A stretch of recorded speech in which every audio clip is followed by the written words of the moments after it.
Hope you had time to grab some lunch. Yeah, almost. Yeah. Sorry for keeping the schedule tight, but we have an ambitious program. And with no further ado, I would like to introduce our next speaker, Noura Tafeche, Italian-Palestinian visual artist and independent researcher, a graduate from the Accademia di Vera, New Technologies for Art, with a particular interest in net art and radical entertainment. Noura went on to study philosophy. Today, through a lecture performance, she'll introduce her research project, Kawayoku Inception, on the visual representation of violence in internet subcultures. We'll hear about the meaning of these images and together question the way we learn from online visual culture. Please welcome on the stage, Noura. Thank you. Thank you, Peter. Thank you so much for the introduction. And thank you so much, Amanda, Bethany, and Siri, and Peter, for inviting me. Sorry. Not ready yet. As you have already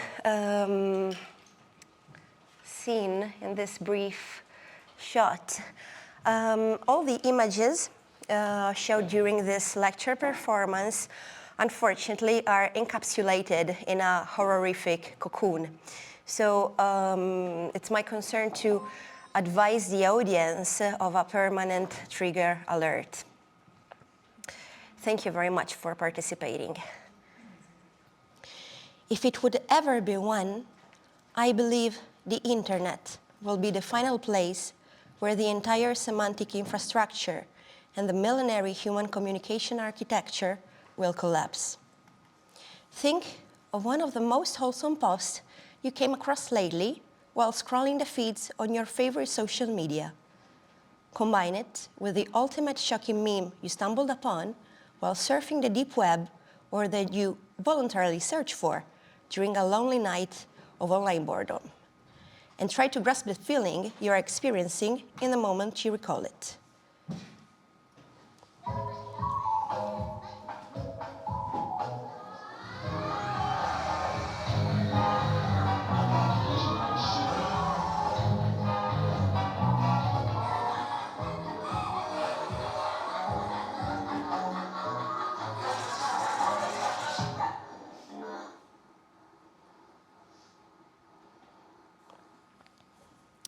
This is how the Kawayoku Inception began. Kawayoku, it's a neologism that I created, an imperfect linguistic crisis that merges the Japanese words kawaii, adorable, and buryoku, violence. The Kawayoku Inception is a visual research and a digital archiving project that aims to analyze and keep track of online elusiveness and ambiguity, not yet easily recognizable under usual taxonomy, which intersect the aestheticization of tenderness and violence, warlike propaganda and gamification, hypersexualization and consumerism, anime and manga idioms with gun fetishism.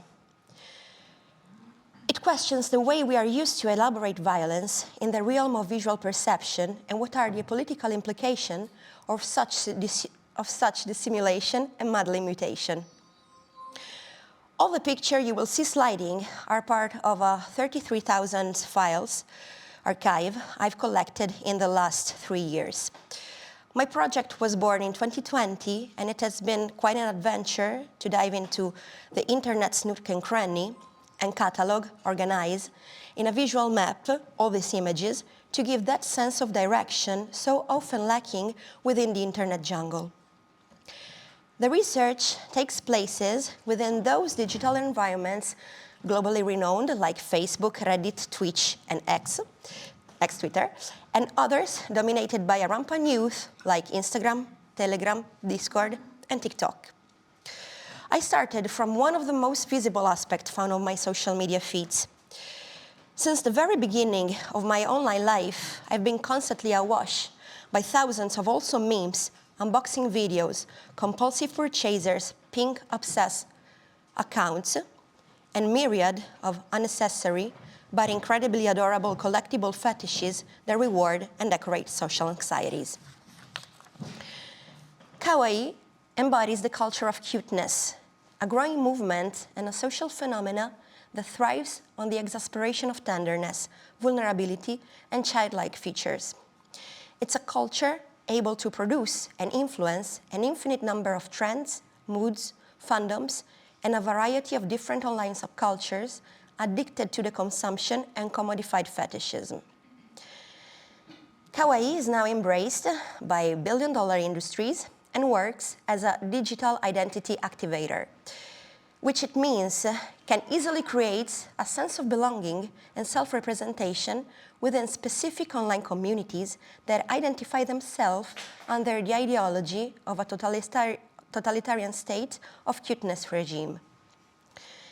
Since the 70s, Kawaii has been one of the most prominent consumeristic cultures conceived for the masses, as it's able to absorb attention and desires, meeting the most elementary needs of an era, which is the search for comfort and protection from an increasingly fragile human condition. By doing this research on online visual culture, it's easy to collide with a certain weirdness sooner or later. This is how the kawaii aesthetics started to match uncanny criteria. The more I was digging into the depth of it, the more I was stumbling upon random memes of an Hello Kitty plushie asking me to die or hang myself. So suddenly, what at first appeared rude and corrosive was incredibly sweet and mild. The internet is of course filled with edgelording, post-irony, and controversy, but at the same time, I had the feeling it wasn't just a weird nihilistic nuance of Gen Z humor. I found a new thriving ecosystem of alien digital fauna. So this is how the epiccore aesthetic I was starting from wasn't there only to fulfill the internet's desire for safe spaces, but it also extended into visual representation of sensitive topics. Meanwhile, more interconnection were surfacing. Links between worldwide anime fandoms rooted in the Japanese soft power industry were more evident when crossing the realm of cosplaying art and gaming communities. The Japanese manga industry was immediately linked to the kawaii culture, which deeply affected gaming and e-girl subculture. E-girl is a central theme. It's a Gen Z subculture, notably popularized by TikTok, that emerged a few years ago. Their equals of being young, female, attractive, and online, existing mostly in the privacy of a bedroom. E-girl has been referred as a massive portion of fashion industry, a stereotype, even a slur. In the earliest definition from 2009, an e-girl was used as a derogatory term on gaming sites, where a woman gamer could be threatened and doxxed for simply existing in the prevailing male gaming world. The e-girl plays around the imaginary of a contemporary Lolita on keyboards, alive only if online, dressed up in a mass-produced aesthetic, translated into anything related to the infantilization of an old body. Baby voice, deflective childishness, impish attitude, and drawing freckles that could shock, appeal, or obsess a male gaze. A recurrent term encompassing the social online and offline obsession for women's body at the threshold of reality and virtuality is the waifu. The waifu word has been popularized by the platform 4chan and is used to refer to a fictional girl, usually in anime and manga, that inspires male sexual attraction or even the aspiration of marrying the character. The stereotype of a waifu is a prominent figure disseminated in many alt-right online forums and incels-run Telegram channels, Discord, and periodic threads on 4chan/poll. Very sensitive to ban and censorship, the not safe for work subreddit Dakimakura's body pillows with anime girl depicted on it gathered thousands of users to share their sets of pillows, illustrating very young or adult-age female anime, sometimes paired with a set of rifles. As I was diving more into my research, I've infiltrated many far-right and pro-gun online forums to collect more information on the topic. Booming tactical industries, for instance, are keen to intersect the glamorization of weapons and a strong passion for anime, with a subtle tendency to emphasize on violence and misogyny aestheticization. Guns and waifus incarnate an emblematic iconography of extreme male domination. The egomaniac power and rage of armored superiority, combined with an idealistic female imago, purified from human defects that would be otherwise unattainable in real life. One remarkable case study that can sum up this full load of intricacy, it's the internet phenomena named Belle Delphine, the OnlyFans highest paid creators in 2021. Her social media accounts often blends e-girls aesthetic, porn, and cat-girl cosplaying modeling. She boasts the title of the greatest troll on the internet and easily attracts critique, leading her to be banned from social media for glorifying rape culture on her accounts, where she is used to hype sexual assault and softness in the same visual sentence, making cuteness, innocence, sex, and brutality interdependent objects. Both Kawaii and Belle Delphine share the common features to push to the limits the extreme aspect of a disturbing obsession for infancy and phony innocence. As back in 2015, Sebastian Masuda, a Japanese expert in cute culture, says, Kawaii is unusual because it has the power to null evil and somehow make things peaceful without resorting to violence. I reached the bottom of my research during 2021 when I came across the popular thirst trap used by official armies' accounts on social media. Differences in military-permeated cultures and weapons glorification may vary from country to country. However, the idea of sugarcoating violence and creating visual ambiguities spreads beyond national borders. What happens when cuteness meets ideological extremism and warlike propaganda? While Israeli occupation forces were brutally evicting Palestinian inhabitants of the neighborhood of Sheikh Jarrah and bombing Gaza Strip in May 2021, social media became a useful tool to amplify the transnational solidarity, document the Palestinian struggle, and organize protests worldwide. The support for Palestine grew rapidly and resulted incredibly effective. But at the same time, millions of users were flooded with videos of young female soldiers from the Israeli Defense Force appearing on TikTok main page or falling under the UwU hashtag and TikTok meme trends. IDF soldiers' average profile could be listed as follows: obsessive with self-image production, ideological narcissism, stage beauty, inoffensive aura, assault rifle wielded as decorative charms. Remember the obsession for decoration in kawaii culture? Within this environment, two TikTokers gain major attention, Yael Deri and Natalia Fadev, respectively former IDF military police officer and IDF reservist, as 2022. The craze for Yael Deri was due to her catchy lip sync and TikTok challenge routines to deliver both soft and hard word-like propaganda content immortalized during government-salaried daily duties. She usually portrays herself carrying an assault rifle paired with perfectly refined nails. Her aesthetic is quite level out to many other IDF soldiers that also can be found and collected in cringe Instagram accounts. While Natalia is more aesthetically rooted into the art of cosplaying and waifu imaginary that play a huge impact on the visual processing and the semantic reframe of violence and hypersexualized extremism. Indeed, gun waifu is one of her online aliases. I call them self-generative propaganda machines. It's the spontaneous urge to imitate and go viral that makes the process last and thrives. Natalia's compulsive image production includes a high number of stage pictures in a psyop style. She makes use of cleavage to visually affirm and allege muscular political superiority that indeed turns out to be a desperate move to capitalize popularity and breed controversy on social justice matter.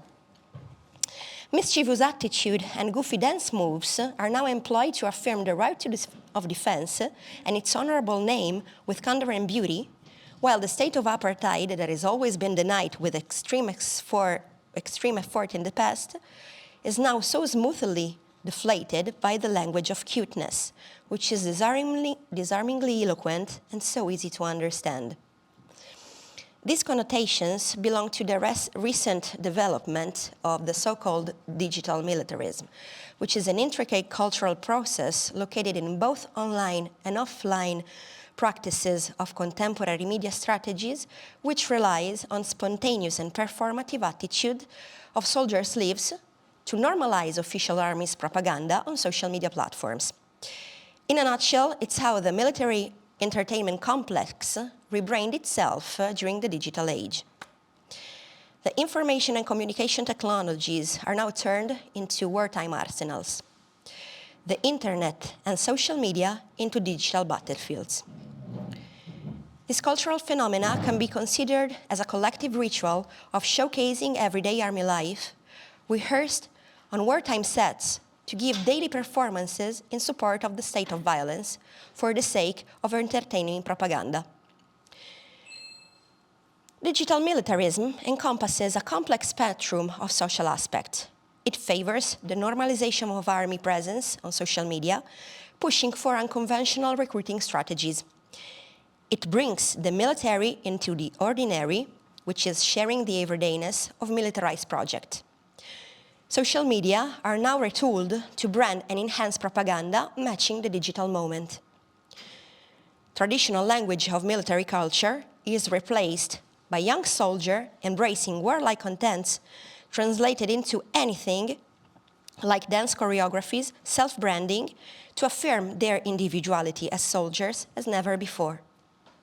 A few weeks before the end of 2021, the IDF, the Israeli Defense Force, bestowed to Yael Deri a first-of-its-kind award for strengthening and improving the reputation of the military police corps on TikTok. And somehow life here imitates the most extreme parody of itself. Lip-syncing on duty turns military operation into a game. Lewd pictures of soldiers transfigure violence into pleasure. The communication strategy of Zionist Defense Force is irreproachable. The power of cuteness is able to manipulate and serve to erase violence accountability.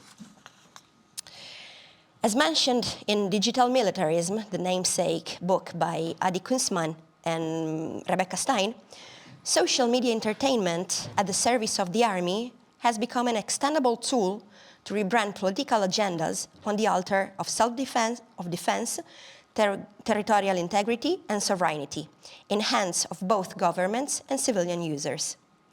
How could we condemn military operation, ethnic cleansing, and brutal dispossession under apartheid state if the perpetrator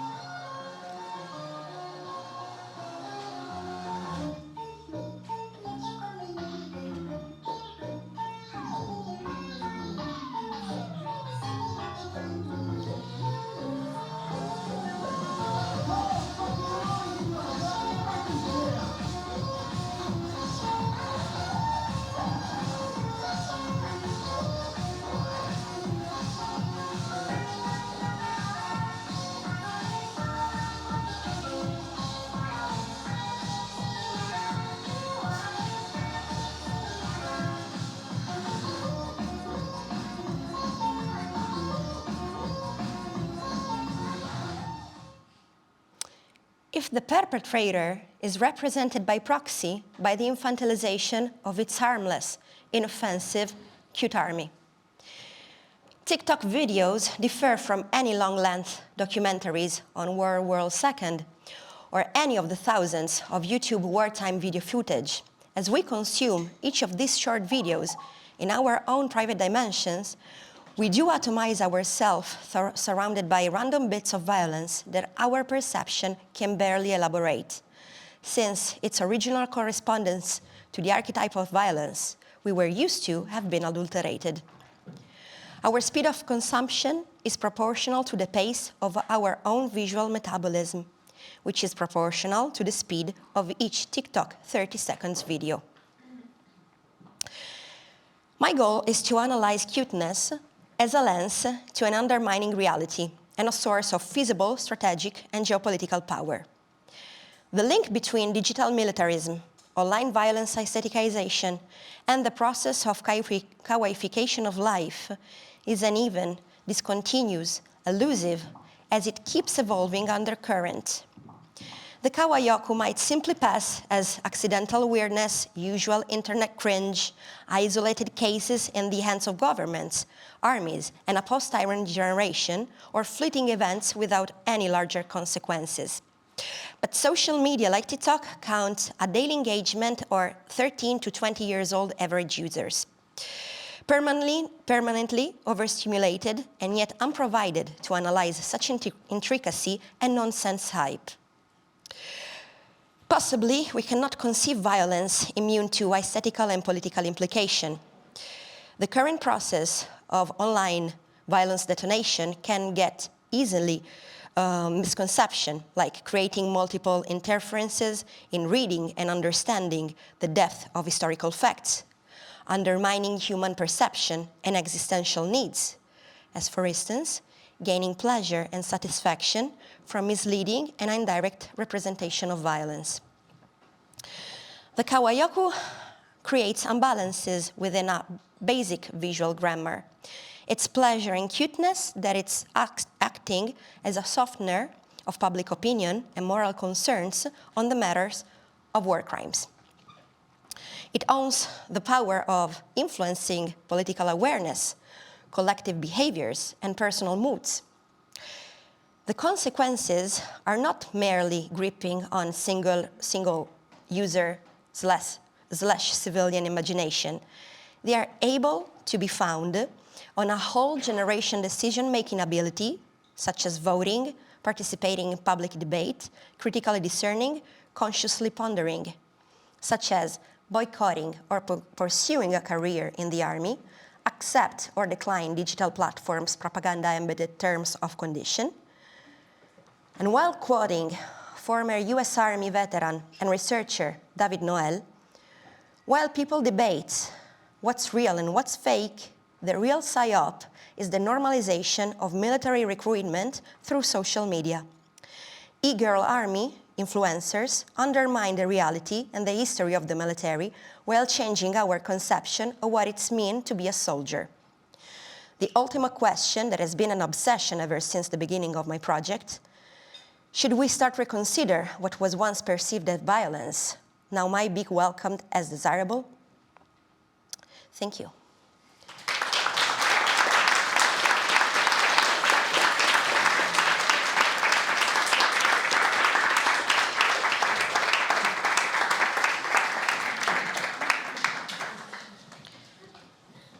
Thank you so much for be strong enough of keeping tight for 20 minutes of this slideshow of abomination. Reason why I would like to allow a 5 minutes lag in order to let the participant and the audience digest a little the horror that you just experienced. So it's just 5 minutes of silence, 5 minutes of whatever makes you feel more comfortable. In the meantime, I will prepare something for you.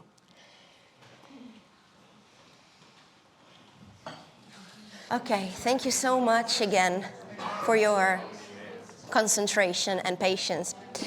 So, first of all, I would like to share with you, since the Kawayoku Inception, it's as well a sort of participatory project. I do imply the archive of this 33,000 material, which includes memes, screenshots, reels, TikTok videos, some of which are not any longer available on the platform due to restrictions or users that are deleting their own profile on the social media on the platform. I would like to share with you the Kawayoku bibliography. So you will find articles, PDFs, and books if you would like to expand some areas of research. As said earlier, fortunately and unfortunately at the same time, the theme it's quite intricate and complicated. So many different areas of research are encompassed in this folder. So now I've prepared an ice-breaking game for you. Unfortunately, it's not going to be as dynamic as the one that Chiara showed us.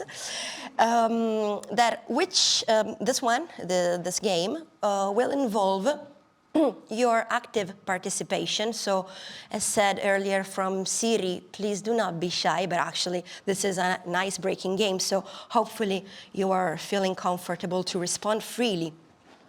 And it's involving the critical and participatory analysis of an image taken from the archive, as well as one of the corners of the internet, one of the darkest actually.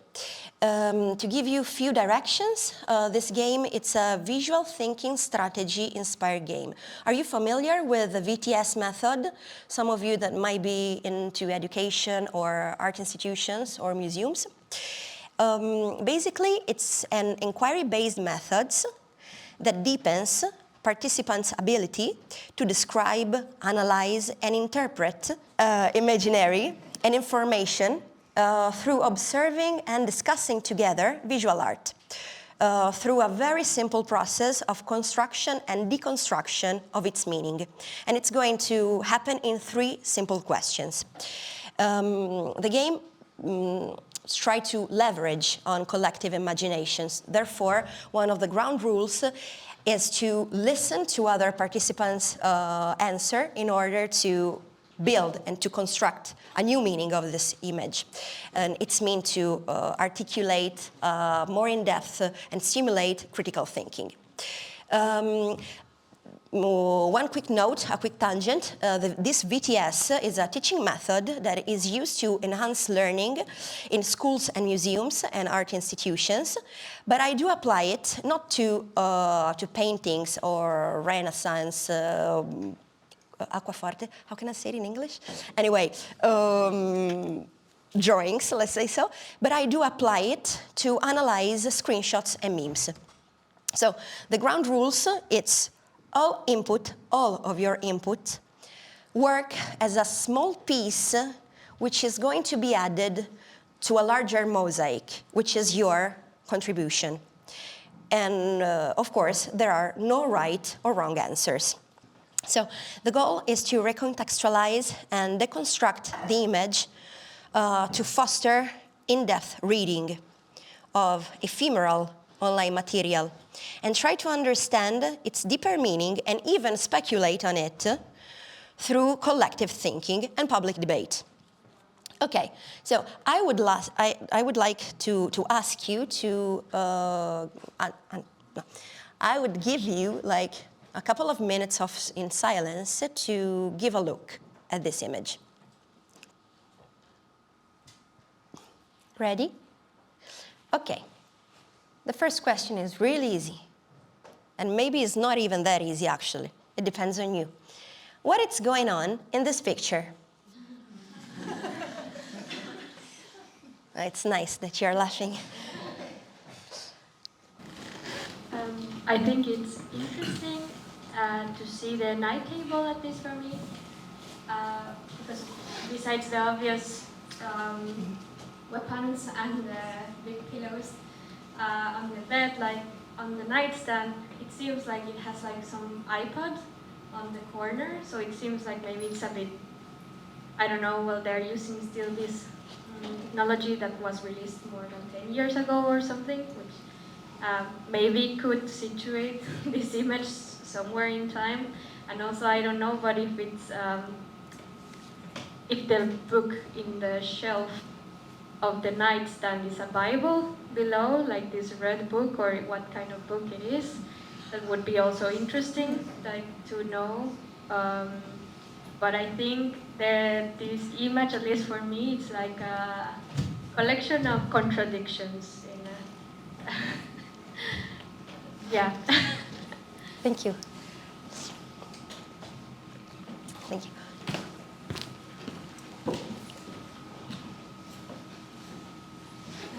So for me, it's like very performative. So how everything is set up, it's like to show to others and almost to show that they are part of a community, which means that there are a lot of other people out there who are also showing the same thing.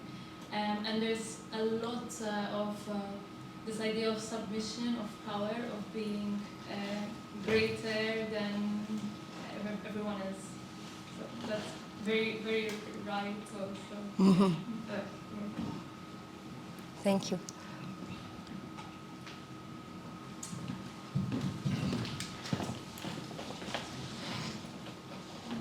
I think for me, I can't define the whole image, what it's saying, but the one thing that captured my attention is like amongst all the guns, there's like a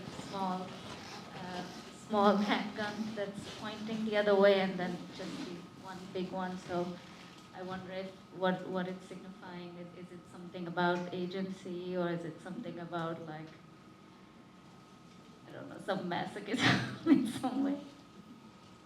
Thank you. Also, it's welcome your emotional impact, like also what it's going on and how do you feel about this picture?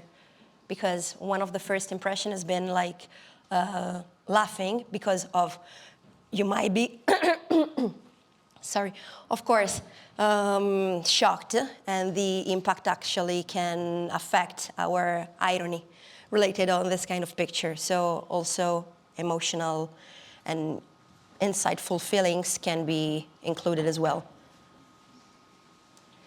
So I'll answer that, but I don't need the mic maybe. But I think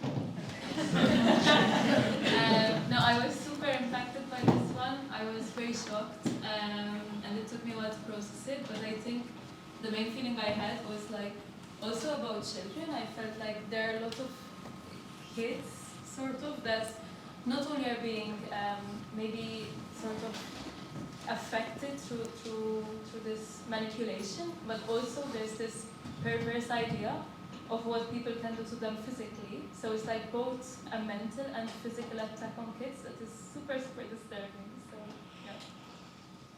Indeed. Have you ever seen a picture like this before? No. It haven't occurred on your feed, fortunately. Any of acquaintance, friends that ever showed you anything similar to this sort of? Maybe we can give a few hints. I'm not giving it. I'm just asking you to speculate freely. From what part, from what side of the world do you believe this picture might come from?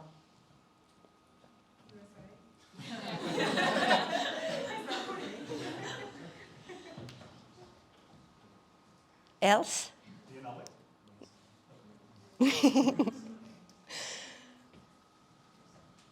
Any other?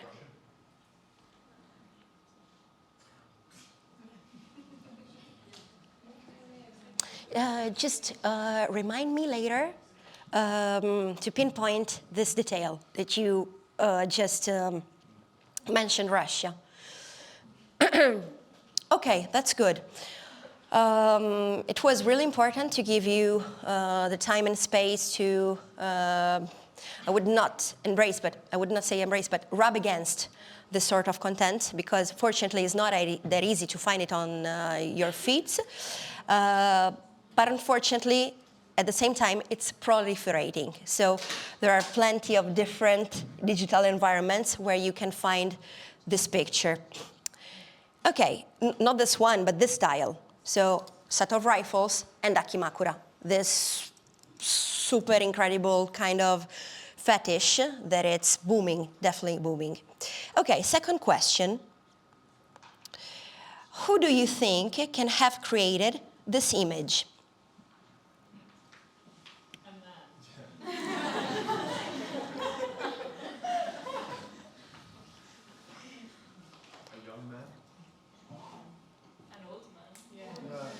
Somebody who reads a lot. Through. Seem like they read a lot. Yeah. Mm-hmm. But like the long books.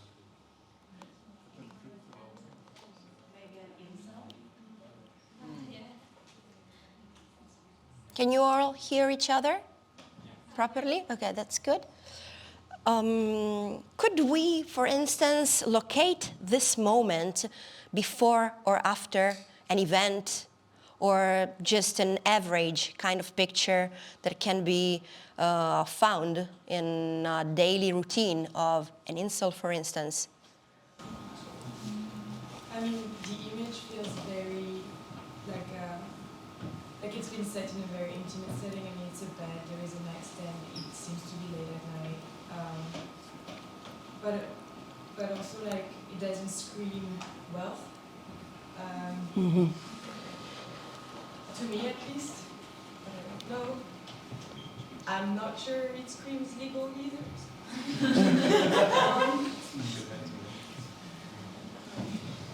Yeah.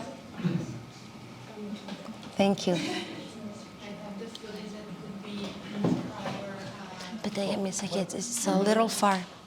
Sorry. I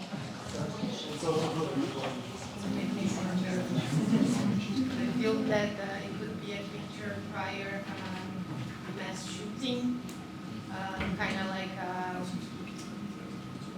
prize, pride, but also a prize after that action, something like a souvenir to later.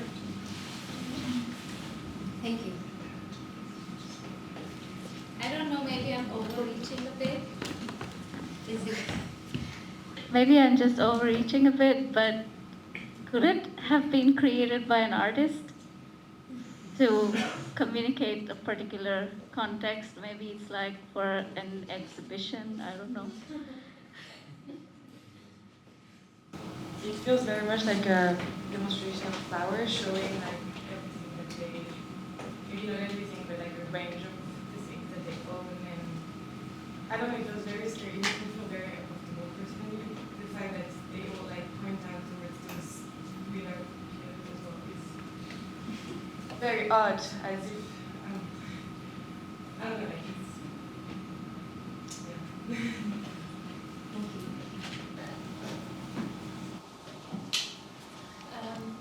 Also, like in terms of profile, I imagine. And in terms of profile, I imagine this is a person that lives alone, for example, because I can't imagine like someone, someone who's like a bit cut off from society, who's a bit like mentally unwell, and I mean you have to do.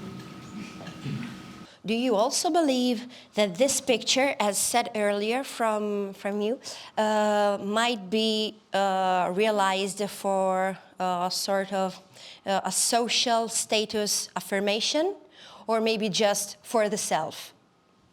Like it's a social image with a social impact, or it's something that you would frame in a photo album?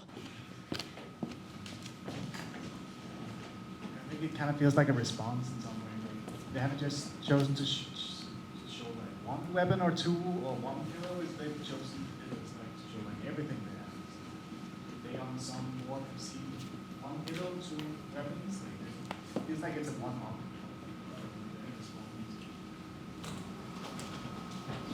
It's like the whole arsenal. Yeah, sure. I feel like it's this vulgar display of I'm this person and I'm part of this community online, and we're all this with all our like sexual repression and all of our buttons. It's like a token of like we're all together. I think like performative people that feel excluded and they want to be included, like participate in this kind of behaviour because they feel outside. Yeah.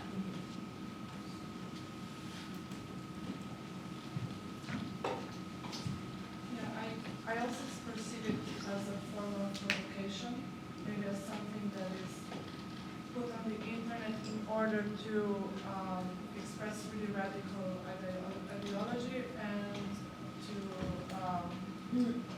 in a way also make a conversation because it's so provocative.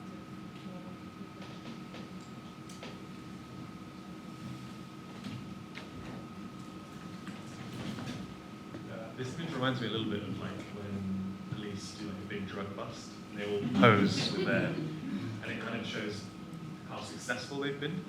So maybe this is like saying, like, you know, look at our community and how well we do. Right? How would you put a frame around the pillows from the standpoint of a policeman, for instance, a police officer? Like, where would they pose? In this photo? Yeah, good question. Maybe like one on either side of the bed, holding a gun. I don't know. Off the top of my head.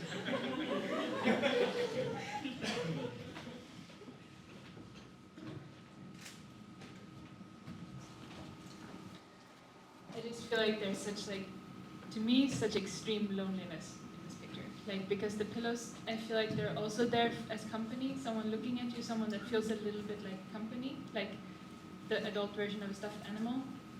And also, yeah, this like idea of reaching out. And I feel like I'm a little bit afraid that it isn't even meant to be that provocative. Maybe it's someone who's come to a place where this isn't even radical anymore.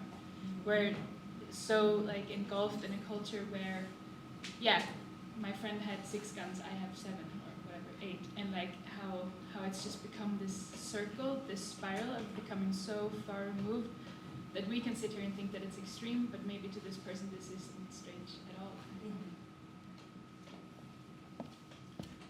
I'm just going to speak as the American in the room. And to follow up, I think that there's also like a sense of irony to it, that this person is sort of competing and also finds this to be funny. The scene is funny, and sort of sharing it is funny to them.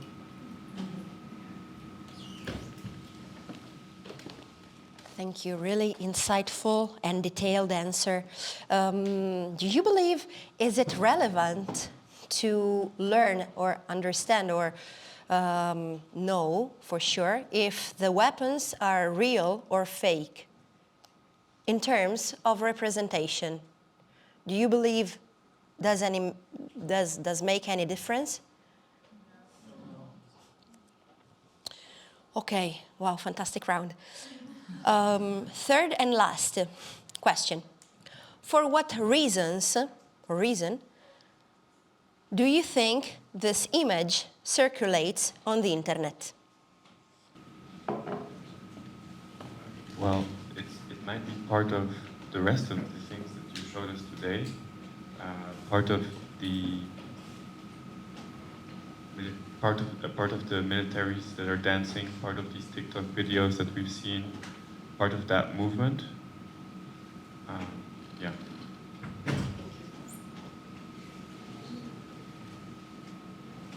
There's any on this wing?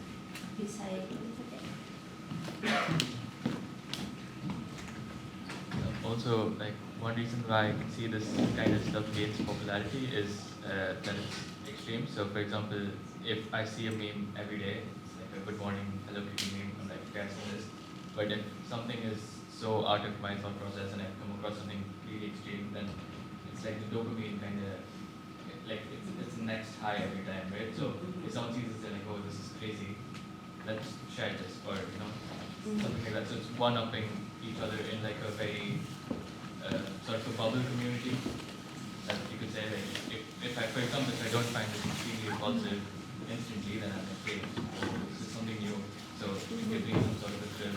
So then you put it forward, and then it keeps going in that direction.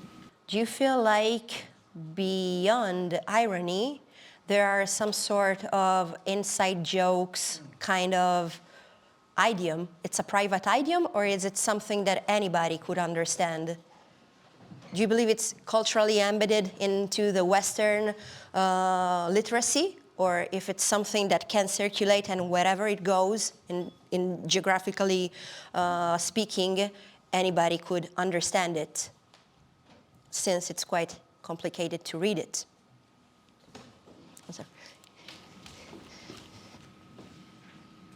Like, I think that it doesn't, like the geographical location doesn't matter, but like the online location sort of, because it feels like such a small niche thing that it has a community, but the community are not in the same place physically, but like easier.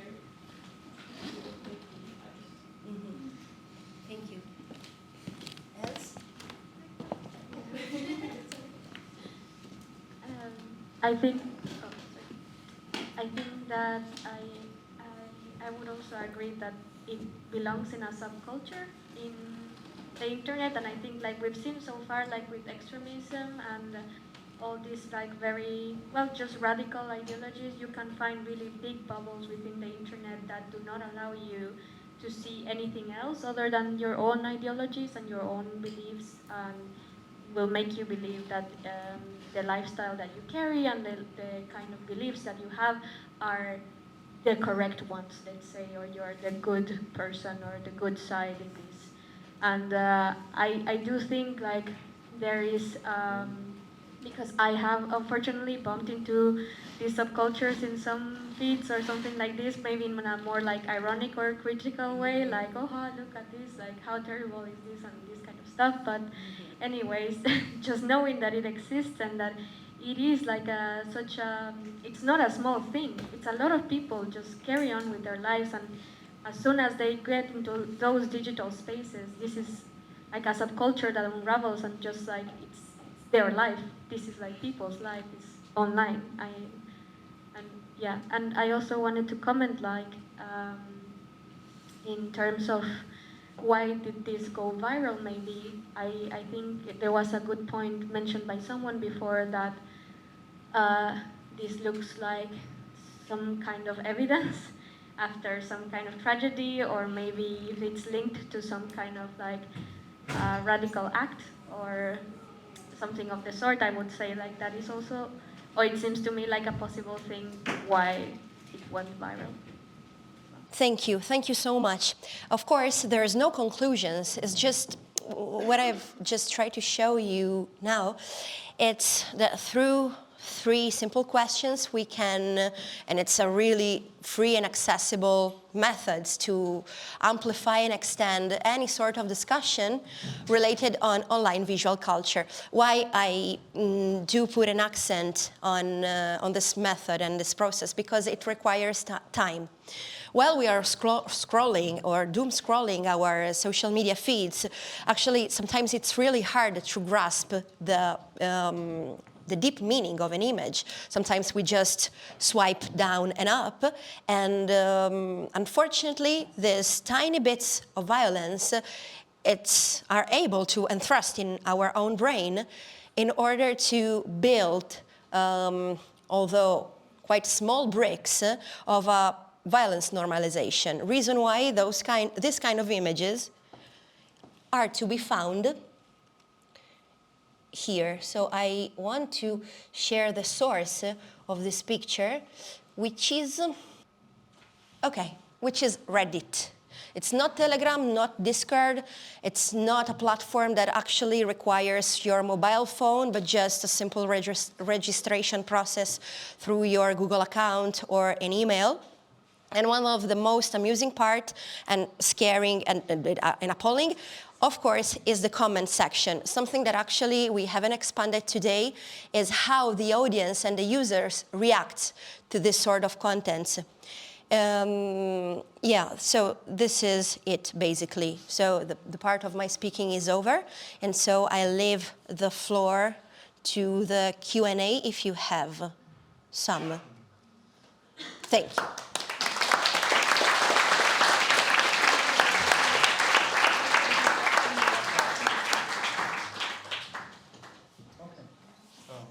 Thank you very much. That was extremely uncomfortable. I know. But also really, really nice. Well done. Anyone have questions? Yes. Thank you for that talk. It was really insightful and shocking. I was just curious about how you got into this topic so deep and what made you even find out about this niche, because I've never come across it.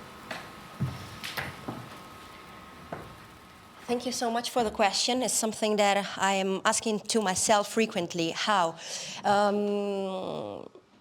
I would say it's been a shot of luck at some point. I was participating into a workshop with Cluster Duck Collective. I don't know if you know them, but they are Berlin-based researcher who are very keen in exploring the memes, mimetic culture, hyper niche. And they simply gave me an assignment, and I started from the mimetic culture of the wholesome post and cuteness and kawaii. At some point, I do believe, while I was starting this research on mimetic culture, it was 2021, and I started connecting the dots when the Gaza Strip has been bombed. And then Natalia Fadeev appeared, which is the soldier, the super hyper-sexualized that you've seen earlier. At that time, I've understood the connecting the dots process was doing great, because it was not self-evident what I was researching on, but it was just trying simply to grasp different bits on different platforms, which made the research even harder, unfortunately, because all the contents are scattered throughout the internet. So I would say randomly at some point, and maybe also the algorithm of Instagram as well, worked perfectly good. But it's different from Telegram because you really have to search for the super extremist channels, which as well are accessible. They are not restricted from any sort of censorship. And the community there, it's appalling. But I would say that if you would but if you would like to start a research of your own on online visual culture, I would forever suggest to gather information from the comment sections, because it's there where the abomination is taking places. It's on where a community, an online community, grew their own political orientations, which is, it's not something that I am making up. It's, this part of the discourse belongs to the Joshua Citarella kind of research. Are you familiar with Joshua Citarella? It's an internet researcher based in New York, and he founded this platform called Do Not Research, which is amazing, and helps the community of net artists to gather together, and as well to provide really insightful analysis in the terms of mimetic culture, political disorientation, and whatever happens online related to extremism, most likely, and political implications. Tangle, one last question. Hi. When do you see this combination of cute and violent as having started, or what are the earliest images that you've collected? Sorry, say it again. Sorry, when do you think this started, the combination of cutesy and violent? That's a good question. When? To be honest, I do not have an historical reference, and I do not have a precise answer. Reason why I do believe an history of the internet should be compiled as soon as possible. The aesthetic, it's so fleeting that it's even hard to understand if it belonged to a movement or a social awareness about the mingling of violence and cuteness, or if it's just an isolated cases where from anime and manga fandom kind of super pro enthusiasts from the Second Amendment kind of people would draw from. So it's like the paradox of if the egg was born before the chicken. How could you say it in English? Okay, sorry, okay, this one. But actually, I would be more documented the next time that somebody asks me this question, because unfortunately I cannot provide any significant and historical data on the matter. But to respond also to, I'll break it. How I started was on the internet, but the conclusion is that it led me to therapy. Reason why I'm not researching any longer. So the Kawayoku Inception and the project and whatsoever, it's going to come to an end. Break it again. I'm holding laboratories to provide students those kind of methods and the contents to delve more into these themes. Thank you. There's the last question. What the?